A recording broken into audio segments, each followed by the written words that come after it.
Jangan lupa like, komen, dan subscribe channel YouTube TVRI Bengkulu dan nyalakan lonceng notifikasinya.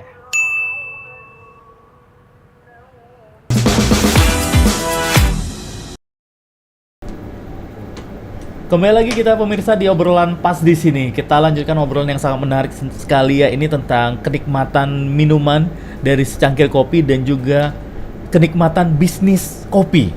Karena kita tahu bahwa potensi kopi yang ada di Provinsi Bengkulu ini sangat luar biasa sekali, khususnya Robusta yang tadi sudah diinfokan dari Bang Chandra bahwa segitiga emasnya kopi Robusta Indonesia ini adalah Bengkulu masuk Pagar Alam, Aceh. dan Aceh. Dan kita punya kapasitas kebun paling besar. Kita punya kapasitas kebun yang paling besar. Wah, untuk luar Robusta. biasa sekali.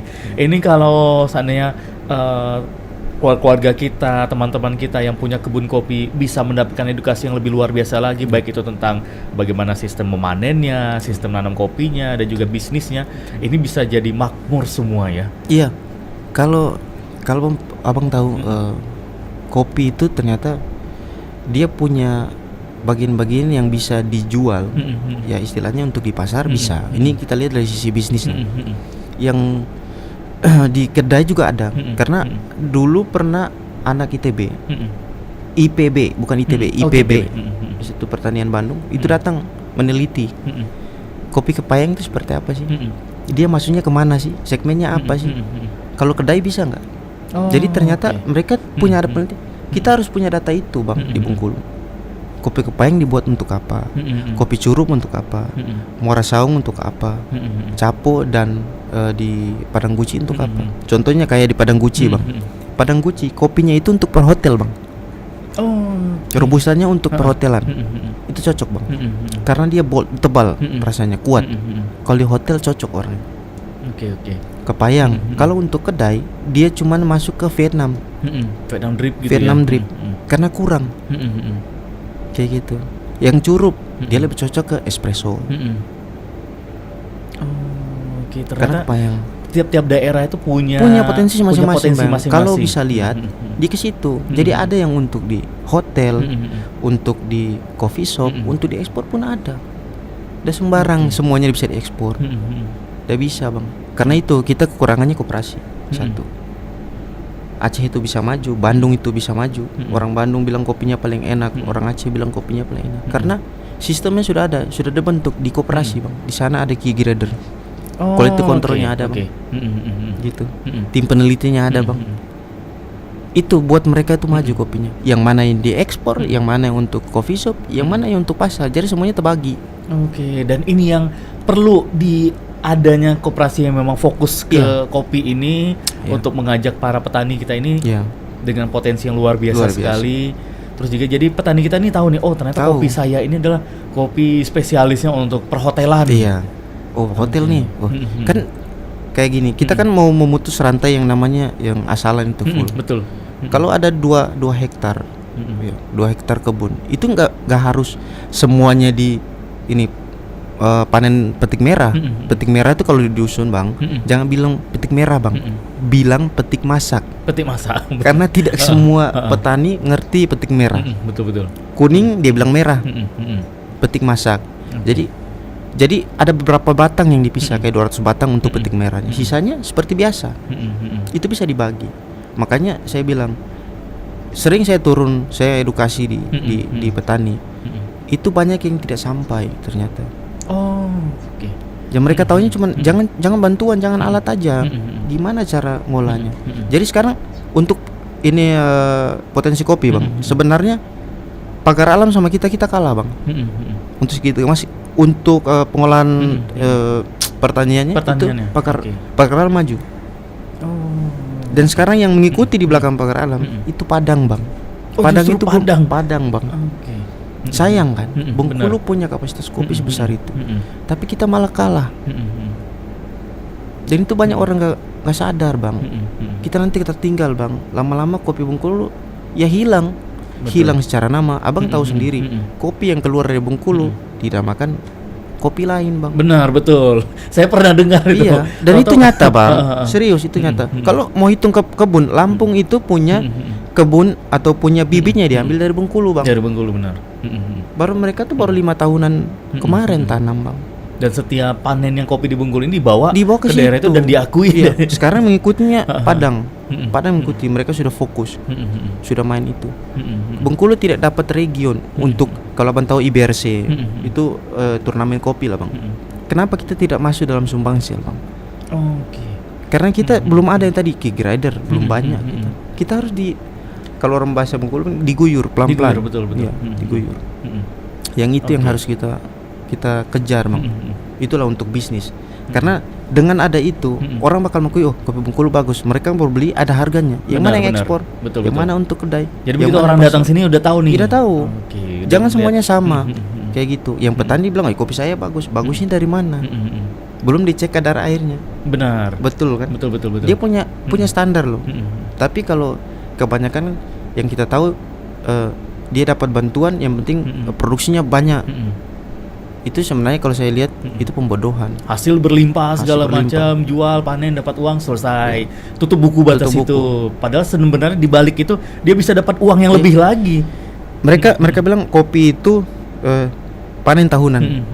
Ternyata sudah ada teknologinya. Dia bisa continue per 3 bulan.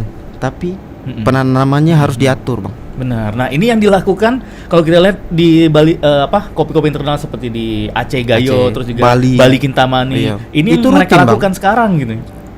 Bayangin NTB itu. Kopinya kan baru naik kemarin. Benar. Dibawa sama Michael Jackson. Itu sama, masa kalah sama, kan bingung, Bang. Kebunnya udah banyak, Bang. Kita yang kebunnya banyak kok malah jadi santai gitu. Mungkin karena banyak tadi ya. Karena jadi santai. banyak, jadi udah banyak panen Banyak jual, santai. dapat uang, selesai gitu.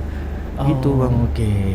Dan ini juga harus ada pemerhatian khusus dari pemerintah juga ya. Ya, Karena kan selaras lah, Bang. Sejalan balik lah. lagi kan untuk nama baik juga provinsi juga Iya. dikenal dengan bukan hanya bumi Rafflesianya Bukan. tapi juga bumi kopi. Betul. Gitu. Karena itu bisa bangun pariwisata kita, Bang. Dari Betul. kopi kita bisa bangun pariwisata. Semuanya dari kopi bisa, Bang. Oke. Kalau di kopi semuanya kita dapat gitu Dapat. ya. Dapat. Sekarang kalau Abang tahu orang wisata di kebun kopi bisa tidur semalaman. Jangan salah, itu mereka bayar bisa 2 sampai 3 jutaan, Bang. Untuk melihat langsung Untuk kebun melihat kopi langsung gimana. Dan di pagi nanti mereka kan gini, Bang. Kopi itu tidak semua jam bisa dipanen, Bang. Pagi dipanen. Bagusnya. Itu sudah ada penelitiannya, Bang. Oh, oke. Bukan bangun jam 9 jam 10 baru dipetik. Itu nggak bisa, Bang. Makanya kualitasnya, karena situ ada yang namanya proses biologinya, Bang. Jadi penyerapan yang kuat itu di pagi, Bang. Oke. Jadi waktu panen yang pas itu Yang adalah pas di pagi. hari. Kalau sampai jam 12 berhenti. Berhenti. Kenapa? Ya tadi kurang nutrisinya kurang nanti di situ. Ya, Bang, nanti lita. Kerjaan aja itu. Mau kualitas kapasitas? Kalau kapasitas ya hajar aja semua. Kalau kualitas ya kayak begitu, jam 12 berhenti. Besok lagi lanjut. Itulah kenapa kopi itu dia mahal, Bang. Oh, oke. Dari harga kopi di mahal tuh bukan masalah rasanya aja. Tapi proses orang ambil tuh, Bang. Proses orang ambil, dia tuh kayak punya feel sendiri. Semakin si baristanya atau yang orang yang punya bisnis dia lihat petaninya tuh banyak yang memerhatikan kebunnya ya, dari rumputnya, terus cara pengelolaan dia ambil, Betul. dia panen, itu bakal menilai sendiri berapa kopinya dia. Bisa aja dia bayar 200.000, bisa, Bang. Oke. Dalam sisi bisnis ya. Itu mau jual di bule atau di orang Indonesia sendiri pun, kalau dia lihat proses, dia bakal berani bayar segitu. Karena dia mau jual cerita. Kopi ini saya dapat jauh. Betul. Benar. Iya kan? Betul. Gitu, Makanya sekarang ada tuh yang namanya proses honey wash. Itu kan pasca panennya. Itu yang klasik proses, Bang. Ada yang modern proses juga ada. Banyak sekarang. Ada hydro.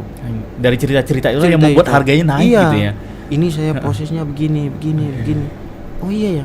Tapi ya itu kan 60 proses, 30 roastery dan 10-nya di seduhan, Bang. Cuman dikit untuk baristanya. Benar. Paling besar di atas di prosesor sama roastery, Bang. Roastery-nya. Itu. Oke. Kalau barista balik-balik tinggal penyeduhan gitu. Tapi jangan salah, barista walaupun dia cuman 10%, dia tuh motor utamanya. Mm-mm. Dia bisa menyampaikan.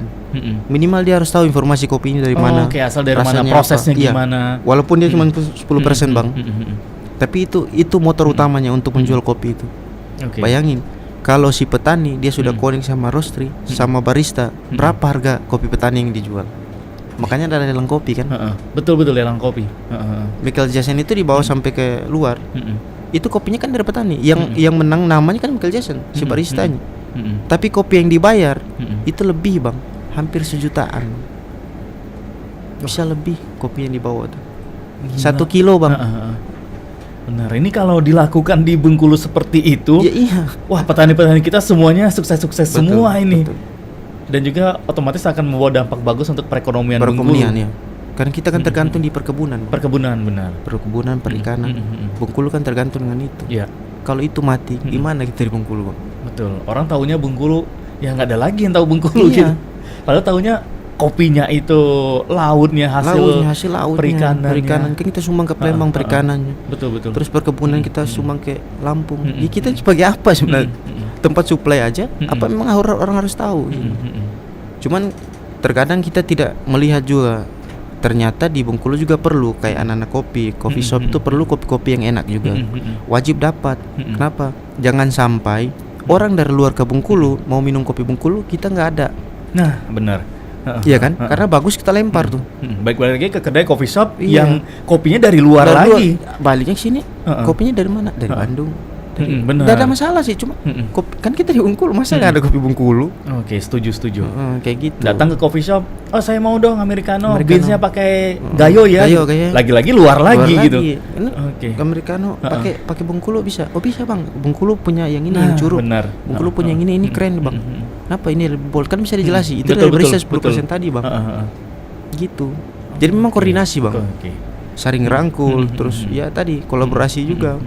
Akhirnya Bengkulu bisa naik. Itu saya bilang dari kopi pariwisata bisa naik. Karena informasi masuk dari situ Bang. Oke. Nah, kalau untuk sejauh ini nih, Bang Chandra di Bengkulu kita sendiri untuk teman-teman komunitas pencinta kopi, Bang Chandra dan teman-teman ini sudah ada nih di Bengkulu. Kita baru beberapa aja sih, beberapa yang aktif ya, yang aktif. Itu yang kemarin di International Coffee Day 1 Oktober. Itu sebenarnya komunitas yang apa adanya lah Bang. Tapi dari situ kita bakal menyampaikan. Oke. Dari situ nanti kita doktrin kita ke teman-teman. Selain jual kopi, dia harus jual pariwisata kita dong. Betul. Gitu. Jadi kalau orang kan gitu tujuan di street coffee kayak gitu Bang. Benar. Jadi ketika ada orang dari luar nih datang, dia ngopi situ, kita bilang, "Oh iya, kalau mau main pantai ke sini. Kalau mau ke curug ke sini."